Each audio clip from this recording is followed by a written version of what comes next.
ಉತ್ತರ ಕರ್ನಾಟಕದ ಸ್ಪೆಷಲ್ ಎಣ್ಗಾಯಿ ಹಾಗೆ ಜೋಳದ ರೊಟ್ಟಿ ತುಂಬಾ ಚೆನ್ನಾಗಿರುತ್ತೆ. ಇವತ್ತು ನಾನು ಜೋಳದ ರೊಟ್ಟಿಯನ್ನು ಮಾಡಿಲ್ಲ, ಚಪಾತಿ ಜೊತೆಗೆ ಎಣ್ಗಾಯನ್ನು ಮಾಡಿದ್ದೇನೆ. ನನ್ನದೇ ಆದಂತಹ ರೀತಿಯಲ್ಲಿ ಎಣ್ಗಾಯಿ ಪಲ್ಯವನ್ನು ಮಾಡಿದ್ದೇನೆ. ಹಾಯ್ ಫ್ರೆಂಡ್ಸ್, ನಮಸ್ಕಾರ, ವೆಲ್ಕಮ್ ಟು ನಳಪಾಕ. ಬನ್ನಿ ಇದನ್ನು ಹೇಗೆ ಮಾಡೋದು ಅಂತ ನೋಡೋಣ. ಮೊದಲಿಗೆ ಒಂದು ತವಾವನ್ನು ಕಾಯೋಕೆ ಇಟ್ಕೊಂಡು ಅದಕ್ಕೆ ಶೇಂಗಾವನ್ನು ಹಾಕ್ಕೊಂಡಿದ್ದೇನೆ. ಈಗ ಇದನ್ನು ಚೆನ್ನಾಗಿ ಹುರ್ಕೊಳ್ತೇನೆ. ಈಗ ಶೇಂಗಾ ಚೆನ್ನಾಗಿ ಹುರಿದಿದೆ. ಈಗ ಇದನ್ನು ಒಂದು ತಟ್ಟೆಗೆ ಎತ್ತಿಟ್ಕೊಳ್ತೇನೆ. ಇದು ಆರಬೇಕು, ತುಂಬ ಬಿಸಿ ಇದೆ. ಆಮೇಲೆ ಇದನ್ನು ಪುಡಿ ಮಾಡ್ಕೊಳ್ಬೇಕು. ಇಲ್ಲಿ ಒಂದು ಅರ್ಧ ಕೆಜಿಯಷ್ಟು ಚಿಕ್ಕ ಬದನೆಕಾಯಿಯನ್ನು ತೊಗೊಂಡಿದ್ದೇನೆ. ಇದು ಮುಳುಗಾಯಿ ಬದನೆಕಾಯಿ ಅಂತಲೇ ಮಾರ್ಕೆಟಲ್ಲಿ ಸಿಗತ್ತೆ. ದೊಡ್ಡ ಬದನೆಕಾಯಿಯಿಂದ ಇದನ್ನು ಮಾಡಿದರೆ ಚೆನ್ನಾಗಾಗಲ್ಲ, ಹಾಗಾಗಿ ನಾನು ಚಿಕ್ಕ ಬದನೆಕಾಯಿಯನ್ನು ತೊಗೊಂಡಿದ್ದೇನೆ. ಈಗ ಇದನ್ನು ಕಟ್ ಮಾಡ್ಕೊಳ್ತೇನೆ. ಈ ರೀತಿಯಾಗಿ ಮಧ್ಯದಲ್ಲಿ ಕಟ್ ಮಾಡ್ಕೊಳ್ಬೇಕು. ಇದನ್ನು ಪೂರ್ತಿ ಕಟ್ ಮಾಡಬಾರ್ದು, ಇಷ್ಟು ಮಾಡಿಕೊಂಡ್ರೆ ಸಾಕು. ಈ ರೀತಿಯಾಗಿ ಎಲ್ಲವನ್ನ ಕಟ್ ಮಾಡ್ಕೊಳ್ತೇನೆ. ಒಂದು ತವಾವನ್ನು ಕಾಯೋಕೆ ಇಟ್ಕೊಂಡಿದ್ದೇನೆ. ಇದಕ್ಕೆ ಒಂದು 4 ಟೀ ಸ್ಪೂನಷ್ಟು ಎಣ್ಣೆಯನ್ನು ಹಾಕ್ಕೊಳ್ತೇನೆ. ಎಣ್ಣೆ ಸ್ವಲ್ಪ ಜಾಸ್ತಿ ಬೇಕು. ಎಣ್ಣೆ ಕಾಯ್ತಿದ್ದಾಗೆ ಈ ಬದನೆಕಾಯಿಯನ್ನು ಇದರಲ್ಲಿ ಹಾಕ್ಕೊಂಡು ಶಾಲೋ ಫ್ರೈ ಮಾಡ್ಕೊಳ್ತೇನೆ.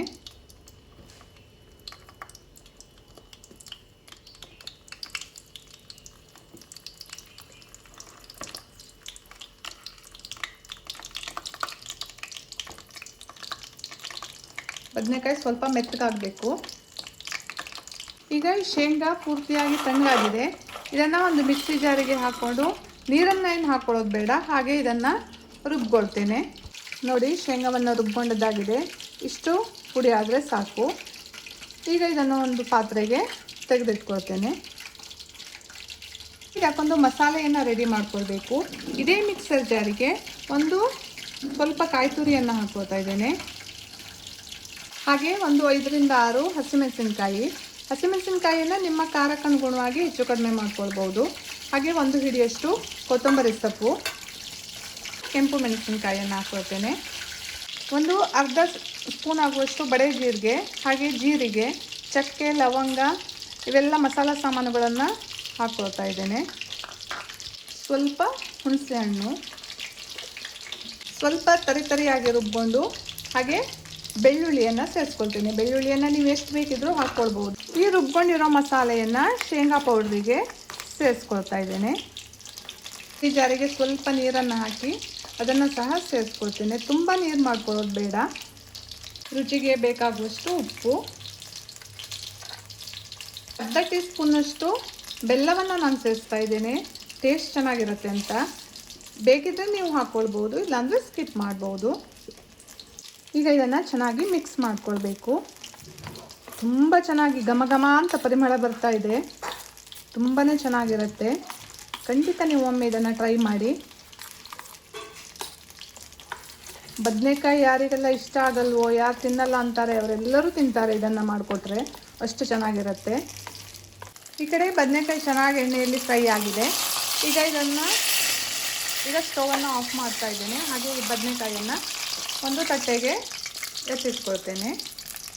ಬದನೆಕಾಯಿಯನ್ನು ಎತ್ತಿಟ್ಕೊಂಡಿದ್ವಲ್ಲ, ಅದೇ ಎಣ್ಣೆಗೆ ಒಂದು ಅರ್ಧ ಟೀ ಸ್ಪೂನಷ್ಟು ಜೀರಿಗೆಯನ್ನು ಹಾಕ್ಕೊಳ್ತಾ ಇದ್ದೇನೆ. ಬೇರೆ ಎಣ್ಣೆ ಏನು ಬೇಕಾಗಲ್ಲ, ಇದೇ ಎಣ್ಣೆನೇ ಸಾಕಾಗುತ್ತೆ. 6 ಜಜ್ಜಿದಂತಹ ಬೆಳ್ಳುಳ್ಳಿಯನ್ನು ಹಾಕ್ತಾ ಇದ್ದೇನೆ. ಹಾಗೆ 1-2 ಈರುಳ್ಳಿಯನ್ನು ಹೆಚ್ಚಿಟ್ಕೊಂಡಿದ್ದೇನೆ, ಅದನ್ನು ಸೇರಿಸ್ಕೊಳ್ತಾ ಇದ್ದೇನೆ. ಈರುಳ್ಳಿಯನ್ನು ಸ್ವಲ್ಪ ಜಾಸ್ತಿ ಹಾಕ್ಕೊಳ್ತಾ ಇದ್ದೇನೆ, ಚೆನ್ನಾಗಿರುತ್ತೆ.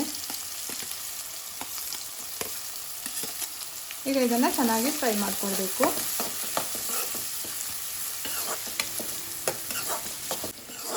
ಎಣ್ಗಾಯನ್ನು ಬೇರೆ ಬೇರೆ ರೀತಿಯಾಗಿ ಮಾಡ್ತಾರೆ, ತುಂಬ ರೀತಿಯಲ್ಲಿ. ನಾನು ಮಾಡೋ ರೀತಿಯಲ್ಲಿ ಒಮ್ಮೆ ಮಾಡಿ ನೋಡಿ, ತುಂಬಾ ಚೆನ್ನಾಗಿರುತ್ತೆ. ಆ್ಯಕ್ಚುಲಿ ನಾನು ಈ ರೆಸಿಪಿಯನ್ನು ನನ್ನ ಫ್ರೆಂಡ್ ಒಬ್ಬಳು ಉತ್ತರ ಕರ್ನಾಟಕದವರು, ಅವರಿಂದ ಕಲ್ತಿರುವಂಥದ್ದು. ನಾನು ವರ್ಕ್ ಮಾಡೋ ಟೈಮಲ್ಲಿ ಅವರು ರೂಮ್ಮೇಟ್ ಆಗಿದ್ದರು ನನ್ನದು. ಅವರು ತುಂಬ ಚೆನ್ನಾಗಿ ಮಾಡ್ತಿದ್ರು. ನಾನು ಅವರಿಂದನೇ ಕಲ್ತಿರೋದು ಈ ರೆಸಿಪಿಯನ್ನು. ಈರುಳ್ಳಿ ಫ್ರೈ ಆಗ್ತಿದ್ದಾಗೆ ಹೆಚ್ಚಿಟ್ಕೊಂಡಿರುವಂತಹ ಟೊಮೆಟೊವನ್ನು ಸೇರಿಸ್ಕೊಳ್ತೇನೆ. ಟೊಮೆಟೊ ಸ್ವಲ್ಪ ಮೆತ್ತಗಾಗಬೇಕು. ಈ ಬದನೆಕಾಯಿ ತಣ್ಣಗಾಗಿದೆ. ಈಗ ಇದರೊಳಗೆ ಈ ಮಾಡಿಟ್ಕೊಂಡಿರುವಂತಹ ಮಸಾಲೆಯನ್ನು ಫಿಲ್ ಮಾಡ್ಕೊಳ್ತೇನೆ.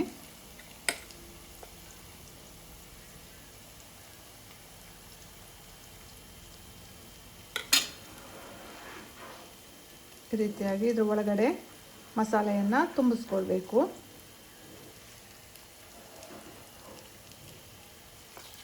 ಹೀಗೆ ಎಲ್ಲವನ್ನ ಫಿಲ್ ಮಾಡ್ಕೊಳ್ತೇನೆ. ಇಲ್ಲಿ ಟೊಮೆಟೊ ಸಹ ಚೆನ್ನಾಗಿ ಬೆಂದಿದೆ, ಇದು ಚೆನ್ನಾಗಿ ಫ್ರೈ ಆಗಿದೆ. ಈಗ ಇದರಲ್ಲಿ ಮಸಾಲೆಯನ್ನು ತುಂಬಿರುವಂತಹ ಬದನೆಕಾಯನ್ನು ಹಾಕ್ಕೊಳ್ತೇನೆ ಈ ರೀತಿಯಾಗಿ. ಈಗ ಈ ಉಳಿದಿರೋ ಮಸಾಲೆಯನ್ನು ಈ ಬದನೆಕಾಯಿಗಳ ಮೇಲೆ ಹಾಕ್ತಾ ಇದ್ದೇನೆ. ಈ ಮಸಾಲೆಯ ನೀರನ್ನೇ ಇದಕ್ಕೆ ಸೇರಿಸ್ಕೊಳ್ತೇನೆ.